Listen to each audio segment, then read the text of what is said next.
엊그저께 광주 공공항 이전 관련해서 한평에서 첫 주민 설명회가 열렸습니다. 그리고 또 뭐 편입 이야기도 나오고요. 네. 거기에 대해서는 어떻게 보시는가요? 그러니까 지금까지 논의하고 그 배제돼 있던 한평이 이제 갑자기 들어오게 된 건데, 그동안 국방부는 2016년과 19년에 전남 지역의 12개 지역을 대상으로 해서 군 작전성 검토라는 걸 했습니다. 그러니까 군부대를 그냥 막연하게 옮길 수 있는 게 아니라 네. 작전에 수행하는 데 있어서 서남권을 방어하는 작전을 수행하는 데 있어서 문제가 없는 지역으로 옮겨가야 되는 거거든요. 아, 누가 손든다고 해서 그냥 그렇게 되는 게 아닙니다. 작전성에 문제가 없어야 되고 그 문제에 대해서 공군과 국방부가 꼼꼼히 따진 지역이 세 군데로 압축이 됐었습니다. 네. 근데 그 지역이 아닌 갑자기 한평이 끼어들게 된 거거든요. 근데 한평이 끼어들면서 어떤 얘기가 나왔냐? 한평에 KTX를 놓는다더라. 뭐 한평을 광주로 편입시킨다더라. 네. 그러니까 이 본질적인 문제가 아니라 마치 배보다 배꼽이 더 큰 내용들이 이게 본질적인 것처럼 이렇게 논의되고 있는 상황이어서 이 사안이 뭐 결국은 국방부의 군 작전성 검토를 얼마나 검토했는지는 사실은 잘 모르겠지만 그것들을 했다는 전제하에 이런 일들을 추진하시는 거로 저는 이제 믿고 싶고, 그러지 않는다고 그러면 원천적으로 검토 대상이 아닐 수도 있겠다, 네. 이렇게 생각을 합니다. 근데 저는 그래도 한평 설명회 관련해서 좀 뭐 고무적이라고 하면 네. 고무적인 게, 지금까지는 사실 설명회 자체가 좀 봉쇄돼 왔었던 게 있고, 그러면 이전 대상 지역을 위해서 뭘 해줄 거냐라는 논의 자체가 좀 잘 안 됐었어요. 근데 이번에 한평에서 설명회를 하면서 뭐 이제 한 4,500억 정도의 지원이라든지, 아니면 요새는 이제 좀 소음 완충 부지라고 해가지고 이렇게 소음을 좀 피해가 줄어들게끔 지역민들을 배려하는 이런 내용들이 조금씩 알려지고 있거든요. 근데 다만 말씀하신 것처럼 우리가 유의해야 될 것은, 이게 광주로 편입 문제나 뭐 이런 뭐 정말 대규모 SOC나 이런 건 확정된 게 아니에요. 그러니까 설명회에서 나온 얘기도 아닌데, 이게 대구 경북 신공항 얘기를 막 끌고 와가지고 뭐 광역단체 지자체로 편입될 수 있다더라 막 이렇게 가면은 이게 논의가 좀 모순될, 좀 약간 오염될 수가 있거든요. 네. 그래서 그런 것들은 차후에 이제 다른 지자체 대상으로도 협상도 하고 설명도 하는 과정에서 좀 유의해야 될 부분이다. 네. 그러니까 대구 경북 같은 경우에는 예전에 이제 대구 전 시장 권영진 시장이 원래 대상지 후보지였던 7곳을 그 아주 오랜 기간 동안 방문하고 설득하고 노력하는 네. 그런 행위들이 있었습니다. 근데 광주 전남은 같은 경우에는 2015년에 이낙연 당시 지사가 약속을 했다가 그걸 번복을 했고, 또 김영록 지사와 그 이용섭 시장이 공동으로 이 문제를 풀겠다고 했다가 손을 다 놔버렸고, 이런 식의 어떤 정치인들이 문제를 해결하려고 하지 않고 책임을 방기하고, 또 어떨 때는 중앙정부로 떠넘겨버리면서 본인들이 해야 될 역할을 하지 않음으로써 사실 이 문제가 안 풀린 측면이 있거든요. 대구 경북이 됐던 이유는 뭐냐면 특별법이 있어서 된 게 아니라, 그거는 여야 상관없이 그 대구와 경북의 정치인들이 합의의 과정을 거쳤고 갈등이 좀 벌어지더라도 설득의 과정을 거쳤기 때문에 그 친통 끝에 이렇게 어떤 대상지가 선정됐는데, 네. 우리는 안 만나준다고 저기서 반대한다고 그래서 저기를 원천적으로 빼버리고 다른데 쉽게 갈 수 있는 데를 이게 선택하는 이런 모양새를 갖추게 되면 이게 가다가 원래 그런 게 같아요. 너무 빨리 먹은 떡이 또 체하게 된다고.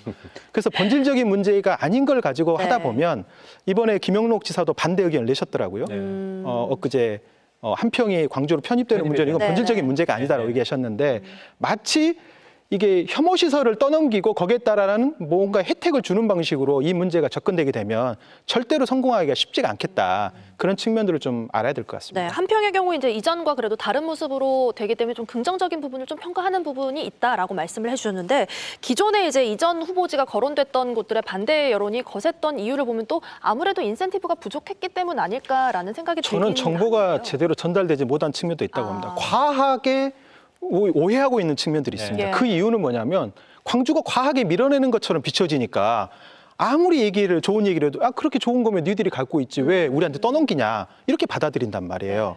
그러니까 여기에서 많은 떡을 주면서 몰아붙이려고 하면 받는 쪽에서는 이거를 이렇게까지 주면서 뭐라는 이유는 다른 이유가 있는 거 아니야, 이렇게 생각할 수도 있단 말이에요. 네. 그러니까 그렇게 정보가 왜곡돼 있고 정치적으로 이 문제를 풀기 위한 사전 작업들이 지금 안 돼 있는 상태에서 너무 인센티브만 강조하게 되면 이 사업이 엉뚱한 방향으로 문제가 파생될 수 있기 때문에, 특히 재정적인 문제는 사실 지금처럼 지방채 발행하기도 어렵고 또 회사채 발행하기도 어려운 상황에 이 비용이 기하급수적으로 늘어가는 상황을 계속 방치하게 되면 그러면 이 뒷감당을 누가 할 수 있겠습니까? 그래서 그런 측면에서 인센티브만 너무 강조하는 방식으로 마치 떡고물이 많이 묻어있는 떡을 주는 것처럼 이거를 포장해서도 곤란하고, 또 이게 마치 혐오 시설인 것처럼 우리는 싫은데 너희들이나 가져라는 식으로 떠밀리듯이 보내는 방식도 맞지 않다. 그래서 그런 측면에서 정치인들이 좀 더 좀 컴다운하고 좀 냉정을 찾으면서 설득의 과정, 축적의 시간을 좀 보낼 필요가 있겠다 이렇게 생각합니다. 최 원장님께서 좋은 지적을 너무 해주신 것 좋죠. 같아요. 예. 저 그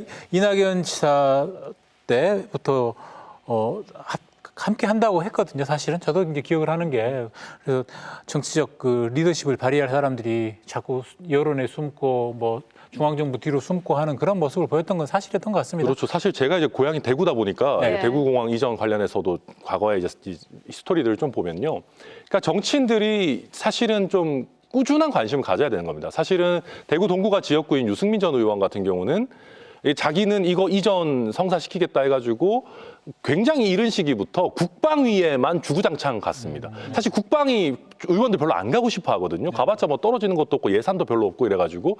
근데 그러면서 대구시장이라든지 뭐 경북의 여러 정치인들과 얘기 나누면서 이게 논의를 발전시켜 온 과정이 있었던 것이고요.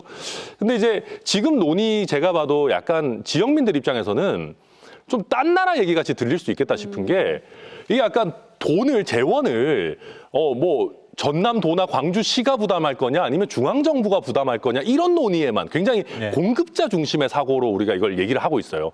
근데 사실 지역민들 입장에서는 아니 이거 해서 우리 지역에 정말 뭔 도움이 되냐 아니면 내 삶에 무슨 의미가 있냐 아니면 내가 입는 정말 손해는 어느 정도인 거냐라는 게 좀 구체적으로 잡혀야 내가 여기에 대해서 찬성을 하든 반대를 하든 할 거 아니겠습니까? 그런 거 없고 뭐 되게 뜬구름 잡는 얘기하면서 돈이 많이 들어갈 수도 있으니까 부담을 중앙정부에 넘길게 이런 논의만 계속 하고 있으니까 제가 솔직히 전남에 사는 우리 이 대상지 주민이라도 뭐 이게 별로 선뜻 손이 안 가는 이슈가 되는 것 이 같습니다. 특별법에 네. 어마어마한 내용이 담겨 있는데 뭐 신도시를 건설하겠다, 배후 산단을 만들겠다, 그 다음에 철도나 공항, 그 항만 같은 기반 SOC 시설을 뭐 이렇게 건설하겠다. 근데 사실 보면 대구 그 경북 통합신공항은 민간공항 같이 이전하면서 그런 인센티브 같은 거 논의해 볼 수 있는데 저희는 이미 6차 그 공항 개발 계획에도 무안과 광주의 그 국내선을 통합하고 국제선도 이미 넘겨졌지 않습니까? 그런 논의를 진전시킬 때 무안의 KTX 역사를 만들겠다고 결정을 할 때 이런 모든 노력들이 사실 선행적으로 내심 염두에 놓고 그런 것들을 협의를 해왔던 거거든요. 네. 그런데 그거는 다 어디로 다 보내버리고 다시 특별법에다가 그 엄청난 재원이 들어가는 내용들을 집어넣어서 마치 거기다가 신도시 만들고 산단 만들어주는 이 무슨 인센티브를 주는 것처럼 이렇게 특별법을 만들어 놓으면 이게 받아들인 입장에서는 저도 이제 청와대에서 이런 이제 군공항 이전 관련된 업무를 국방기획비서관실에서 해봤는데 받아들이기가 쉽지 않죠. 매력적이지 않은 좋습니다. 제안이다. 공공하기 전에는 여기까지. 네, 여기까지 말씀 나누고요.